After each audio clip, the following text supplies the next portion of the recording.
Okay so friends, हम लोग चरक संहिता उत्तरार्ध चिकित्सा स्थान में पीजी एंट्रेंस के पॉइंट ऑफ व्यू से डिफरेंट डिफरेंट डिसऑर्डर दिख रहे थे। उसमें हमारा अभी आज का जो डिसऑर्डर है वो है शतक क्षीण चिकित्सा। अब ये जो शतक क्षीण डिसऑर्डर है उसके पॉजिटिव फैक्टर्स क्या क्या है, तो धनुषा अयस्य तो अत्यर्थ स्त्रीषु च अति प्रसक्तस्य वृक्षाल्प भ्रमिताशिनः।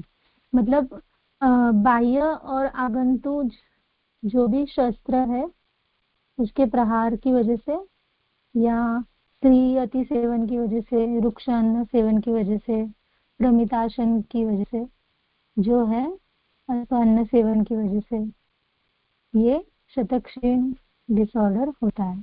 क्षीण मेनली वृक्षाल्प भ्रमिताशन की वजह से होगा, स्त्रीषु अति प्रसक्त की वजह से होगा, और निज आगंतुक शस्त्र के प्रहार से जो होता है वो क्षत होता है, और क्षत की वजह से फिर सभी धातु अपने डिप्लीट होते हैं, क्षय होते हैं, और उसकी वजह से क्षीण रोग भी होता है।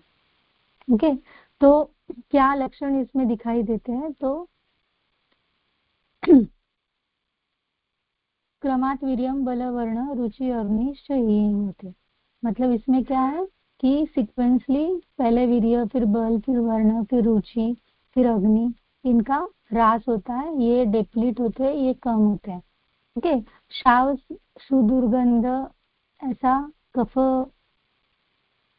क्षतक्षीण का लक्षण माना जाता है।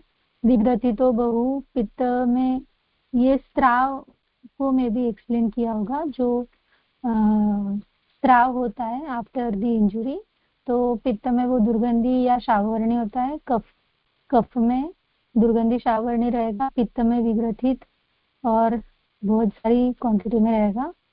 श्लेष्मा से रक्त संप्रवर्तते शुक्र ओजसो क्षय। जब शुक्र और ओज का क्षय हो जाता है तो ऐसे हमें स्त्राव जो है वो मिलता है। ओके, पूर्व रूप में अव्यक्त लक्षणम तस्य पूर्व रूपम इति स्मृतम। मतलब इसके लक्षण जो है वो माइक्रो फॉर्म में रहते हैं, हमारे नेकेड आईज से हम लोग नहीं पहचान पाते।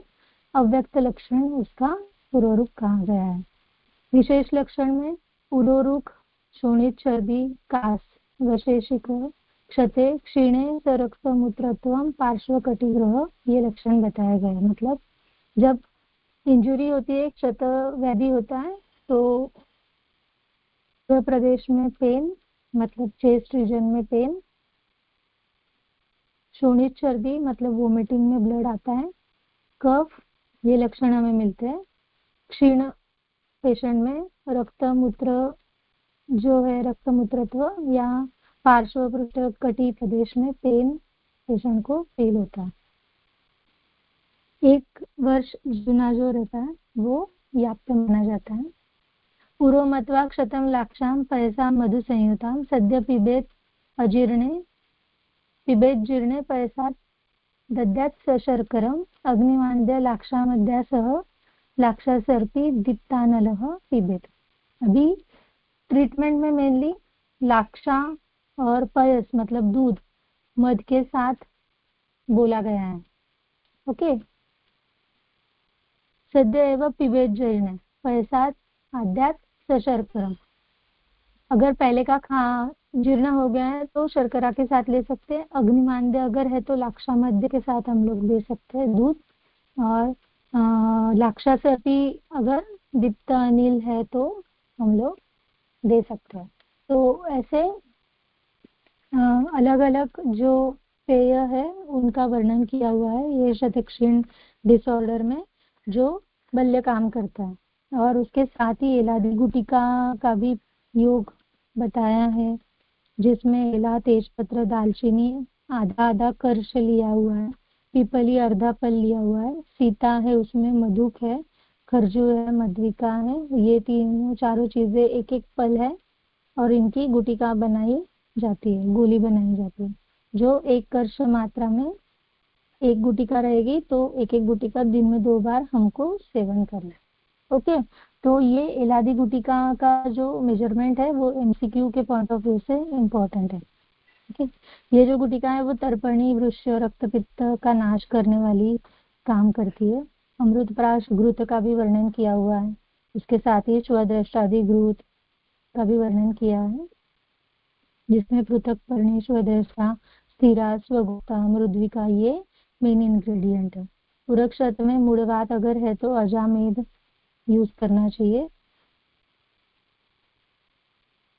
तो सभी जो ट्रीटमेंट है वो बल्य कासघ्न ऐसी हमारी ट्रीटमेंट मेनली रहेगी। 3-4 टाइप के सर्पी गुड़ योग का वर्णन किया है। प्रथम सर्पी गुड़ घृत, द्वितीय सर्पी गुड़, तृतीय सर्पी गुड़, चतुर्थ सर्पी गुड़। तो इनमें कौन से मेन इंग्रेडिएंट है या कौन से दोष अधिक्य में ये दिए जाते हैं, तो ये भी हमारे एमसीक्यू पॉइंट ऑफ व्यू से इम्पोर्टेंट है। अभी सर्पी गुड़ के घटक दिए हुए कि उसमें धात्री फल है, बला है, तुंगाक्षरी है, नवामलक है और सर्पी मोदक है। और ये सभी चीजें एक प्रस्थ एक आढ़क एक प्रस्थ एक आढ़क ऐसे क्वांटिटी में ली हुई है। और उसकी मोदक बनाया हुआ है जिसकी मात्रा एक फल इतनी है। अलग अलग शाड़ो भी यूज किए जाते हैं। षोडशिका धान्याद्वैद्वे 16 पल शर्करा उसमें मिलाई जाती है। तो अगेन ये जो पॉइंट रहते हैं ऐसे वो एमसीक्यू के लिए ध्यान में रखने हैं। नागबला कल्प का भी वर्णन किया हुआ है। एक आधा कर्ष से शुरुआत करके एक पल तक सेवन करना है, क्रम में बढ़ा बढ़ा के 1 मास तक दुग्ध के साथ सेवन किया जाता है। ओके। और पथ्य जो है वो ट्यूबरकुलोसिस में, यक्ष्मा, कास, रक्तपित्त में जो भी पथ्य हम लोग फॉलो करते हैं उसके समान पथ्य हमें इधर भी फॉलो करना है।